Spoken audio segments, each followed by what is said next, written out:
Hello everyone, welcome to Mad Caps. आज हम बात करेंगे डायरेक्टर्स असिस्टेंट रोल के बारे में। ये एक ऐसा रोल है जिसके बारे में कुछ दिनों पहले तक मुझे भी पता नहीं था, क्योंकि असिस्टेंट डायरेक्टर रोल के बारे में बहुत लोगों ने सुना होता है, but a role of a DA is completely different from role of an AD. And इसमें आप मूवी मेकिंग को बहुत ही करीब से समझ सकते हो। इस रोल के बारे में हम और जानेंगे आज के हमारे गेस्ट मिस्टर हार्दिक कौशल के लाइफ एक्सपीरियंसेस के थ्रू। आज के हमारे guest, he decided to move to film industry to make a career as a scriptwriter after he completed his computer engineering, and currently he's working with some renowned Hindi film industry writers. But जिस तरह हमें काफी roles के बारे में नहीं पता, similarly when he moved to the industry he got to know about the role of a director assistant and he completed many projects in the same role. So let's connect with him and know more about this role and also know how difficult or easy was his journey of finally becoming a madcap.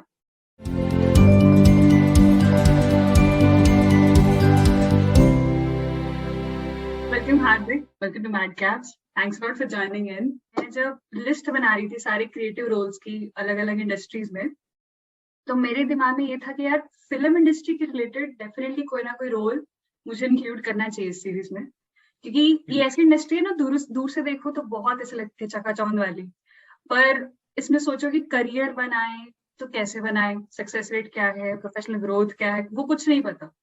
और खुद के experience शुरुआत करने से लोग डरते भी हैं कि खुद ना ही पहले पंगा लिया जाए।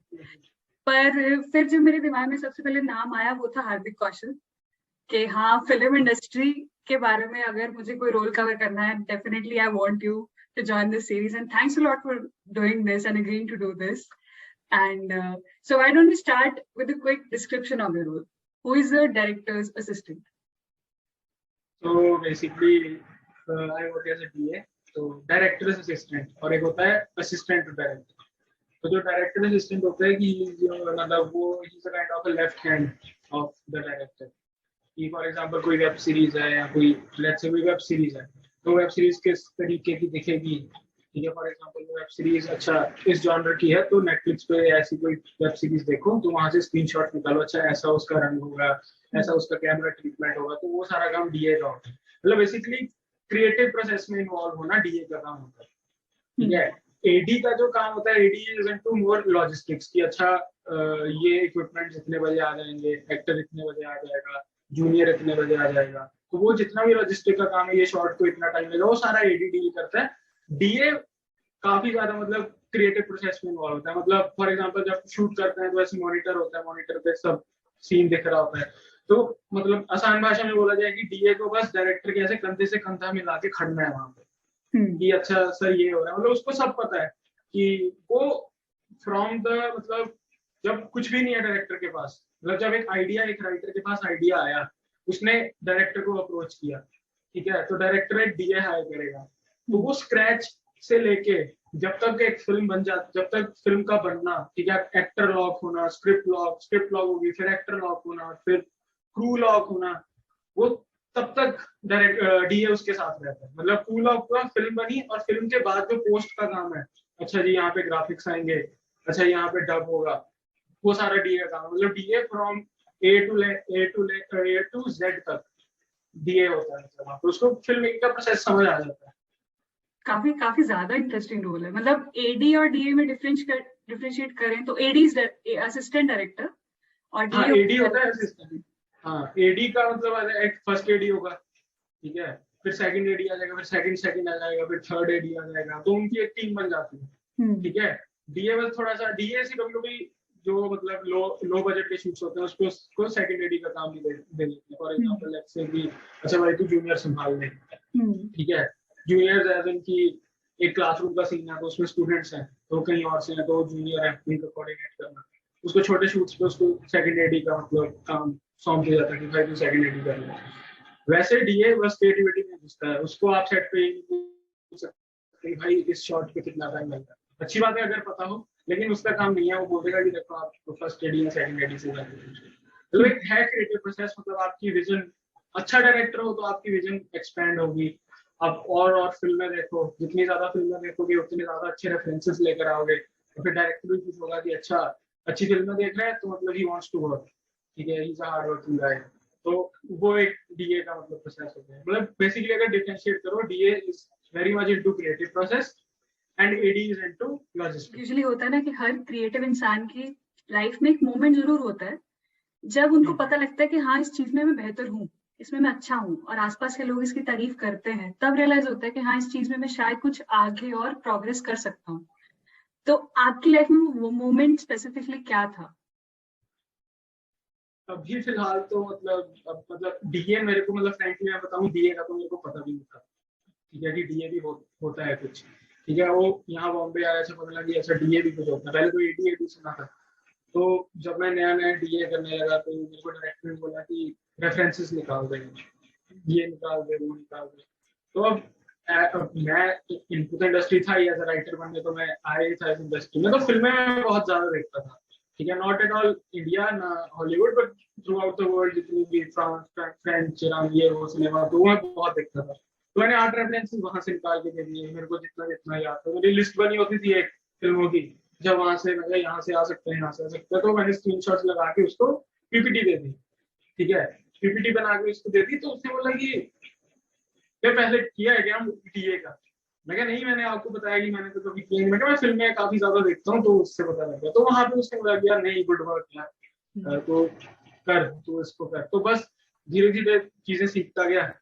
तो धीरे धीरे फिर मतलब डेक बनाना होता है किसी भी एड का, किसी भी वेब सीरीज का, कॉन्सेप्ट नोट फलाना ये वो, तो वो भी डीए का काम होता है। तो पहले डरता था मैं बहुत ज्यादा, या डेक बनाएगा बनेगा, जज तो नहीं करेगा कोई। ठीक है, पीपीटी बेसिकली जज तो नहीं करेगा कोई। लेकिन अब थोड़ा तो मतलब हाथ थोड़ा सा उस पर आ रहा है कि नहीं अब तो बना लूंगा, तो कोई टेंशन नहीं है, वो एक गो में ओके हो जाएगा।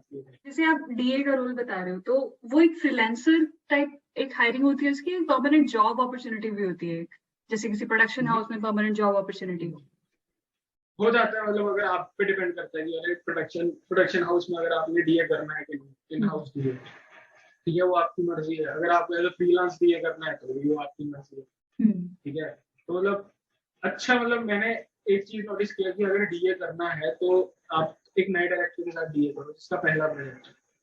ठीक है, उसका पहला प्रोजेक्ट होगा तो वो आपके ऊपर भी रिलाई करेगा बहुत ज्यादा। हर चीज की सलाह मांगेगा आपसे, अच्छा ये शॉट अच्छा लग रहा है, अच्छा यार ये स्क्रिप्ट में ये अच्छा लग रहा है, अच्छा यहाँ से शॉट लेकर आ। तो दोनों में ना मतलब एक अच्छी कोऑर्डिनेशन हो जाती है, तो आप ज्यादा सीखने लगते हो। अगर डायरेक्टर ही बहुत बड़ा होगा तो अब उसको पता है यार मैंने तो ये करना है, ठीक है, उसने तो 10 फिल्में ऑलरेडी बना चुका है, वो बोलेगा यार मैंने तो ये करना है। लेकिन जो नया डायरेक्टर होगा वो आपको फ्रीडम दे देगा, फ्रीडम देगा कि ये करो, वो करो, ये भी करो, ये करना। और मर्जी है तुम्हारी, अगर फ्रीलांस उठा सकते हो तो फ्रीलांस भी उठा लो। एड्स में भी एक की अपॉर्चुनिटी होती है, वो भी तुम उठा सकते हो आराम से। प्रोडक्शन हाउस में अगर इन हाउस करना है तो भी कर सकते हो तुम। अगर वेब सीरीज का एक लॉन्ग फॉर्मेट प्रोजेक्ट करना है, अगर वो 2 महीने का है, 3 महीने का है, तो वो भी आप उठा सकते हो। तो वो आप मतलब डिपेंड करता है। मतलब है, जॉब अपॉर्चुनिटीज है, ऐसा कुछ नहीं है कि भाई जॉब अपॉर्चुनिटीज नहीं है। मतलब एज अ फर्स्ट डीए आपकी अगर जो सैलरी की अगर रेंज बता दूं, तो अगर पहला डीए होगा जो नया नया आके लगा है, वो क्या 20 से लेके 30 40 लख से। ठीक है, फिर अगर आपको एक्सपीरियंस आएगा तो आप 70 तक पहुंच जाओगे। ठीक है, फिर एक्सपीरियंस आएगा तो 1,10,000 तक पहुंच जाओगे। डीए के प्रोफेशन में यही सबसे बड़ी दिक्कत है कि एक टाइम पे आके सैलरी स्टैग्नेंट हो जाती है। आप 1,10,000 से कोई भी उससे आगे नहीं जा सकते, चाहे आप बहुत बड़े डीए हो गए। ठीक है, कि ये डायरेक्टर भी बोलता है मेरे को ये चाहिए, बट इस पर्टिकुलर अमाउंट से आगे डीए जा नहीं सकते। ओके। ये एक चीज रहती है इसमें। तो मतलब प्रोफेशनल ग्रोथ एक जगह तक जाके स्टेगनेंट है डीए के रोल में, पर ऐसा भी है कि वो डीए कभी ना कभी डायरेक्टर के रोल में भी मूव कर सकता है। हाँ, मतलब अगर हायरार्की देखी जाए तो डीए ही डायरेक्टर बनेगा। ठीक है, मतलब ऐसे मैंने कह रहा कि डीए ही डायरेक्टर बनेगा। एडीज भी डायरेक्टर बन जाते हैं, राइटर भी एक डायरेक्टर बन जाता है, कोई भी डायरेक्टर बन सकता है। बट अगर हायरार्की वाइज देखा जाए, ठीक है, कि अब बाप का जायदाद है तो बेटा ही लेगा ना वो, मतलब अगर मैं बोलूँ तो उसमें है कि डायरेक्टर है तो डीए तो देखो डायरेक्टर ही बनेगा, क्योंकि यार उसको पता है अच्छा ये चीज नहीं करनी, ये चीज मेरे को करनी है। वो डायरेक्टर के साथ ही है वो। ठीक है, डायरेक्टर बोलेगा कि अरे डीओपी को बोल कि तू यहाँ पे, मतलब जैसे यहाँ पे 2 शॉट लगेगा, फिर हम वाइड लेंगे, फिर ये वाला शॉट लेंगे, ये वाला शॉट लेंगे। डीए जाके बोलेगा, डीए शॉट लगवाएगा, तो वहां पे डीए को पता भी लग गया कि अच्छा शॉट ऐसे लग रहा है, ठीक है, वो खुद लगवा रहा है, मतलब डायरेक्टर का काम वो डीए खुद ही कर रहा है कि शॉट लगवा रहा है, ये कर रहा है, वो कर रहा है, तो उसको प्रोसेस पता लग गया, ठीक है, मतलब उसको पता लग रहा है कि मतलब ये चीजें डीए नोटिस करे तो अच्छी बात है, नोटिस करने को कोई भी कर सकता है, ठीक है, क्लैपर भी नोटिस कर सकता है इसको, ठीक है, बट डीए घुस जाता है फील्ड में कि भाई यहाँ पे लाइट लगवा, अच्छा ये आ रहा है फील्ड, इसको क्लियर कर, तो ये चीजें मतलब डीए कर, मतलब डायरेक्टर की बात डीए आगे लेके जाएगा बस। तो सीखने की काफी अच्छी अपॉर्चुनिटी है। ठीक है। हाँ, मतलब अपॉर्चुनिटी होती है कि भाई डायरेक्टर है, डायरेक्टर को तंग नहीं करना बस, या जो डायरेक्टर के पास अगर मतलब अगर मैं डीए हूँ, यू आर द डायरेक्टर, ठीक है, कोई कॉस्टिंग वाला आया, कोई प्रोडक्शन वाला आया, कुछ डाउट पूछने आया, तो डायरेक्टर को नहीं पूछ सकता, या उसको मैं बोलूंगा कि नहीं भाई किस यहाँ मेरे से पूछ के अगर मेरे से क्लैरिटी नहीं होगी फिर तुम इसके पास जाओ, इसको डिस्टर्ब मत करो। तो जैसे आप बता रहे हो कि जाके कोई भी रोल्स के लिए अप्लाई कर सकते हो, उसके लिए एकेडमिक कोई रिक्वायरमेंट भी होती है या कोई ऐसी एकेडमिक या क्वालिफिकेशन जो हेल्प करे उस ग्रोथ में आपकी? जिन मतलब कुछ लोग हैं जो हाँ मतलब देते हैं वो प्रेफरेंस, जैसे बॉम्बे में मुस्लिम बोर्ड स्कूल है, ठीक है, तो वहां से तुम डायरेक्शन का कोर्स अगर कर लो, many people they do give you a preference कि अच्छा तुम ये फिल्म देखो, बिकॉज वो इतना नहीं मैटर करता वो, ठीक है, मतलब बहुत ज्यादा मैटर नहीं करता, लेकिन उसमें कोई बुराई नहीं है अगर तुम कर रहे हो, तो ऐसा हो जाता है ना कि अगर तुम एज एन इंजीनियर जा रहे हो तो मेरे पास तो डिग्री है नहीं है, ठीक है, मैं ये बोलूंगा कि मैं इंजीनियर हूँ, मतलब प्रूफ दिखाओ, प्रूफ मेरे पास डिग्री है, ये देखो ये मेरा प्रूफ है, तो कल को मैं किसी को बोलूँ भाई मैं तो राइटर हूँ, ठीक है, वो बोलेगा प्रूफ दिखाओ, ठीक है, यहाँ तो प्रूफ होगा मैंने कुछ लिखा होगा, यहाँ तो प्रूफ मेरा वो यहाँ तो एफटीआई से पढ़ा हूँ, यहाँ तो मुस्लिम बोर्ड से पढ़ा हूँ, ये प्रूफ दिखा दे, देखो मेरे पास डिग्री है राइटर में, ठीक है, वो एक अलग की रोल प्ले करती है, लेकिन इस टाइम इतना कुछ मैटर नहीं करती है चीजें, और फ्रेंकली बहुत ज्यादा चीजें खुल गई हैं आपको, मतलब इतने ओटीटीज खुल गए हैं, पहले तो नेटफ्लिक्स प्राइम ही होते थे, अब मतलब वूड खुल गया, हॉटस्टार आ गया, सोनी लिव आ गया, मतलब इतनी चीजें आ रही हैं, इतनी चीजें आ रही हैं, अब अपॉर्चुनिटीज हैं, ऐसा नहीं है कि नहीं अपॉर्चुनिटीज हैं। अगर हम कंपेयर करें इंडिया और अब्रॉड की अपॉर्चुनिटीज के बारे में, क्योंकि हम पंजाबी से हमें पता है कि बहुत क्रेज हो चुका है बाहर मूव करने का लोगों का, एंड बहुत हमारे स्पेशली हमारे एज ग्रुप में बहुत लोग मूव करते हैं, बट अगर कोई एक्चुअली में यहाँ पे एक्सपीरियंस लेके डीए के रोल में अगर बाहर जाते हैं तो उनके लिए क्या अपॉर्चुनिटीज होंगी, या यहाँ पे पढ़ाई करके बाहर जाते हैं तो डिफरेंस क्या है फ्यूचर एस्पेक्ट में? यार मतलब मेरे को इसके बारे में इतना नहीं पता, लेकिन जितना भी मैंने सुना है मेरे दोस्तों से, तो काफी ज्यादा है स्कोप, मतलब यहाँ पे तुम काम करो अच्छा खासा और फिर बाहर सेटल हो जाओ, तुम मतलब कर सकते हो, ऐसी कोई दिक्कत नहीं है, बस तुम्हारी इंग्लिश अच्छी होनी चाहिए, ठीक है, बस तुम वहाँ काम कर सकते हो, ऐसी कोई दिक्कत नहीं है, मतलब कुछ लोग हैं यहाँ पे 5 6 7 साल काम करके और फिर वो अमेरिका जा रहे हैं, शिफ्ट कर रहे हैं वहाँ पे, ठीक है, तो अपॉर्चुनिटीज है, ऐसा नहीं है, बाकी बात है कि उनके वर्किंग आवर्स अच्छे हैं, मतलब यहाँ पे ऐसे 16 16 17 17 घंटे रात में काम करता है, या उनके वर्किंग आवर्स भी अच्छे हैं, बड़ी स्ट्रिक्टनेस है वहाँ पे, तो इसलिए ऐसा नहीं है कि मतलब पंजाब से दुखी होकर लोग वहाँ जा रहे हैं, यहाँ पे नौकरी नहीं है, यहाँ इस प्रोफेशन में भी दुखी होकर लोग बाहर चले जाते हैं कि अच्छा ठीक है भाई यही काम बाहर करेंगे,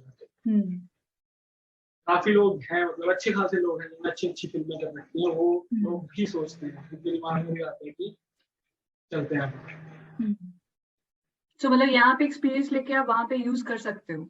हाँ हाँ हाँ, आराम से यूज कर सकते हो, आराम से यूज कर सकते हो, तो जैसे ऐसे भी होता है ना कि मतलब ऐसे भी होता है कि फॉर एग्जाम्पल कोई हॉलीवुड फिल्म है, ठीक है, उसका कुछ चंक इंडिया में शूट होना है, ठीक है, तो इंडिया की टीम हायर होगी, यहाँ के प्रोडक्शन हाउस से वो बात करेंगे कि हमें फर्स्ट एडी चाहिए, हमें फलाना डीए चाहिए यहाँ पे, तो तुम्हारा वो भी एक प्रोफाइल आ जाती है कि अच्छा हमने ये फलानी फिल्म में काम किया है, ठीक है, इंडिया फिल्म में, ठीक है, वो तुम्हारे प्रोफाइल के साथ जुड़ जाता है और फिर तुम उसके बेसिस पे बाहर जा सकते हो, है अपॉर्चुनिटीज इस फील्ड में, किसी भी मतलब इस मतलब ये इंडस्ट्री वाले फील्ड में तुम जा सकते हो बाहर, बिल्कुल ऑप्शन अवेलेबल है इसमें, मतलब काफी वास्ट स्कोप है इस रोल में भी।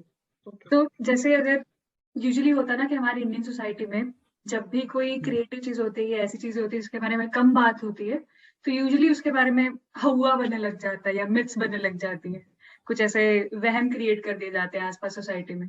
वैसी चीज जो आपको लगता था फिल्म इंडस्ट्री में इस रोल में जाने से पहले, बट वहां जाके लगा ये सच नहीं था, हाँ मतलब ये था कि यार कि काम नहीं मिलता, काम नहीं मिलता, अगर हार्ड वर्किंग हो तो मिल जाता है काम। हम्म।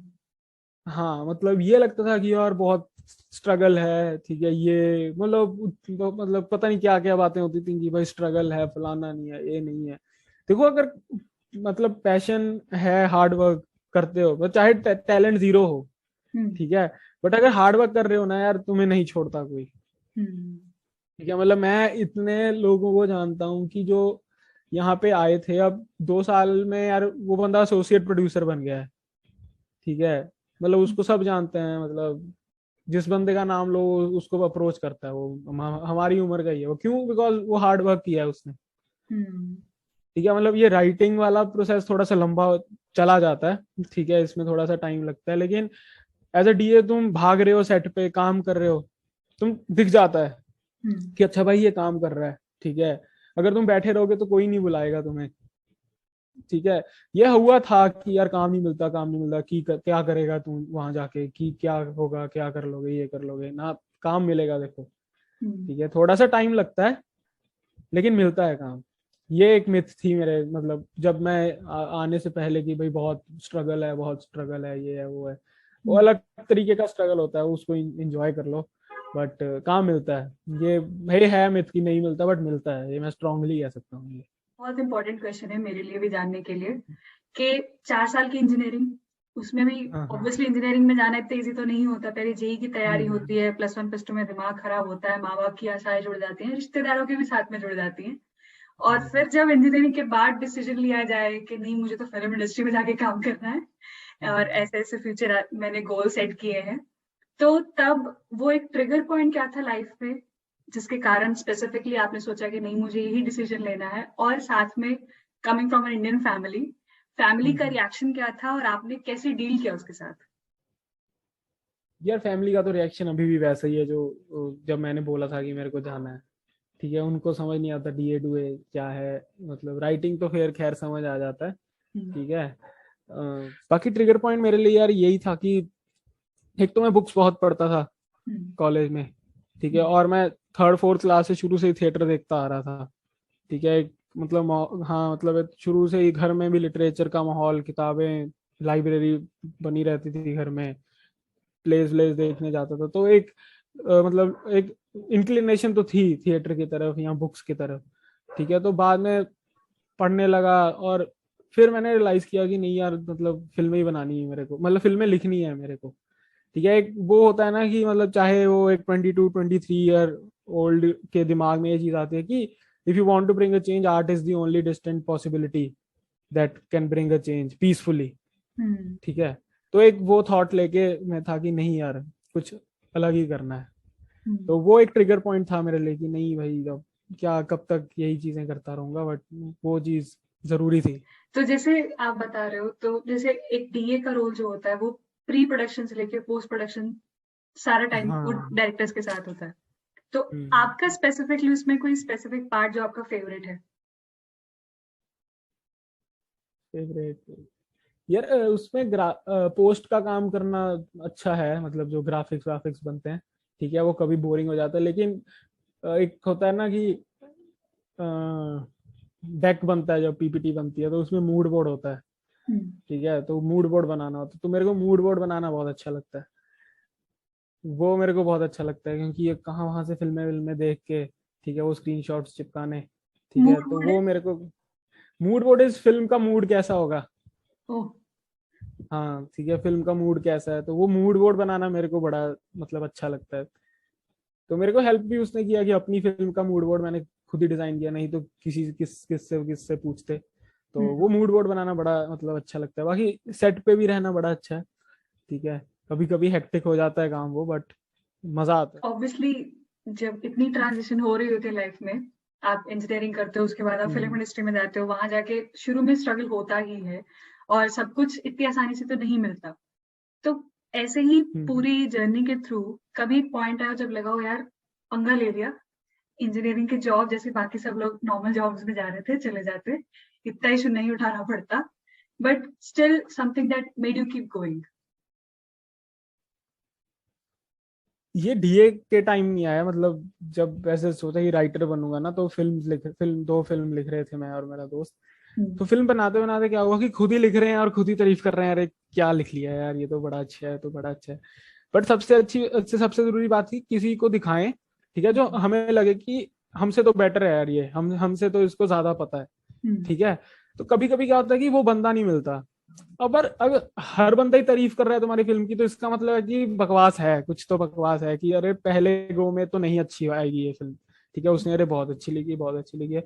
तो एक ना, वो क्या बोलते हैं कि जब तक तुम्हारी फिल्म को कोई अच्छा बंदा नहीं पढ़ेगा और फिर उसमें गलतियां नहीं निकालेगा, ठीक है, तब तक तुम समझ नहीं पाओगे कि तुम कर रहे हो, अच्छा कर रहे हो कि नहीं कर रहे हो। और वो भी जो तुमने चीज किया ना, वो 1-2 हफ्ते में तो नहीं की, उसपे लगे तुम्हारे 4 महीने, ठीक है।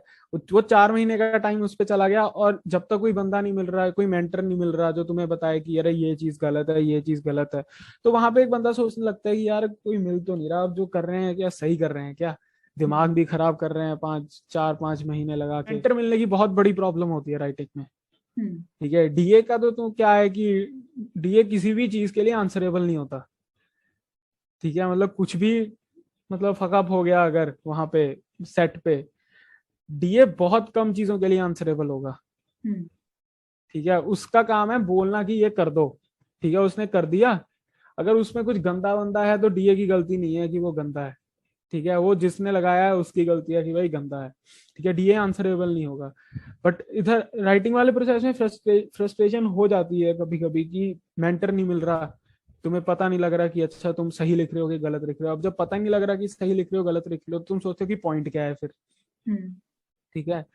एंड इसमें एक चीज है कि जो चीज दैट मतलब जो पुश करती है मेरे लिए, बाकी सबके लिए शायद अलग है, मेरे लिए तो बुक्स होती हैं, ठीक है। मेरे को कभी कोई अच्छी किताब मिल जाए, मेरा तो मतलब दिन का अगर मूड बहुत खराब है वो अच्छा हो जाता है उस टाइम पे, मेरे को बहुत खुशी मिल जाती है कि अच्छा एक अच्छी किताब मिल गई, अरे तो फिर वो एक पुश मिल जाता है मेरे को, नहीं नहीं यार यही करना है, यही करना है, यही करना है। मेरे लिए वो चीज है, मतलब हर बंदे के लिए अलग होगी, बट मेरे लिए तो बेसिकली बुक्स होंगी, या कोई अच्छी फिल्म देख लूं मैं, तो वो, तो उससे वापस वो पैशन जाग जाता है कि हाँ यही हाँ तो उससे वो हाँ उससे वो पैशन जाग जाता है। जैसे मैं एक रीसेंट एग्जांपल शेयर करता हूँ, एक फिल्म, अभी फिल्म लिख रहे थे, ठीक है, तो उसको अभी थोड़ा हॉल्ट पे रखा हुआ है कि थोड़े टाइम बाद उसको दोबारा छेड़ेंगे और फिर उसको तोड़ मोड़ के जो भी करना है करेंगे। तो लिखते लिखते मेरा भी दिमाग खराब हो गया, ठीक है, कि यार लिख रहे हैं, सही लिख रहे हैं, क्या लिख रहे हैं, फिर मेरा को भी हो गया यार क्या है मतलब ये, तो मैंने छोड़ दिया। तो फिर मैंने नेटफ्लिक्स पे एक फिल्म है द ट्रायल ऑफ शिकागो 7, ठीक है, तो फिर वो फिल्म मैंने देखी और फिर मेरे को यार हुआ कि यार है तो जादू इस चीज में, ठीक है, ऐसे ऐसे तो लिखना ही है। फिर मैं खुश हो गया, फिर दोबारा उसको मतलब वो उसने पुश किया तो दोबारा लिखना शुरू हो गया। तो यही चीजें हैं जो पुश करती रहती हैं। Nice, thanks for sharing that. तो जैसे आपने बताया कि मेंटर ढूंढना मुश्किल होता है, तो आई थिंक कुछ ऐसे आपके लाइफ एक्सपीरियंस से आप बता सको कि मेंटर फिर ढूंढा कैसे जाए अगर सही में चाहिए हो कोई। यार इसमें ना वही थोड़ा सा मतलब आ जाता है कि लक भी कहीं ना कहीं रोल प्ले करता है, ठीक है, कि तुम किसी अच्छे राइटर से मिले, ठीक है, तो उसको तुम पसंद आ गए, ठीक है, वो बोलेगा कि कोई बात नहीं है, तू मेरा नंबर ले ले, अगर कोई टेंशन होगी तो मेरे को फोन कर लेना, ठीक है। तो वो कहना ही थोड़ा सा होता है इसमें, हाँ लक तो प्ले करता है। अगर चलो अच्छी बात है आपकी दोस्ती किसी अच्छे बंदे के साथ हो गई, ठीक है, जो जेन्युइनली आपका चाहता है कि अरे इसका आगे जाके कुछ बने, तो वो आपको मिलाता रहता है उन लोगों से, ठीक है। तो एक बार आप मिलते रहते हैं उन लोगों से, सर्कल बड़ा हो जाता है, बड़ा होता रहता है। तो वो डिपेंड करता है, लक डिपेंड करता है। दूसरा उसको आप पसंद आने चाहिए, ठीक है, तभी वो मेंटर आपका एज अ मेंटर ही बनेगा वो। राइट, तो मतलब आपकी नेटवर्किंग स्किल स्ट्रांग होनी चाहिए कहीं ना कहीं। हाँ नेटवर्किंग तो बहुत ज्यादा स्ट्रांग होनी चाहिए, कॉन्टेक्ट के बिना तो तुम नहीं कुछ कर सकते, चाहे जितना भी टैलेंट तुम में भरा हो। थैंक्स अलॉट हार्दिक, आपने काफी आज डिटेल्स जो बताई डीए रोल के बारे में। मुझे भी ये रोल के बारे में कोई आइडिया नहीं था, आपसे ही पहली बार मैंने ये रोल के बारे में सुना, and I am sure audience में भी काफी को नहीं पता होगा, काफी को ये ज्ञान मिलेगा। So thanks a lot for sharing everything and giving your time. Wish you all the success for the future. Thanks a lot. Thank you.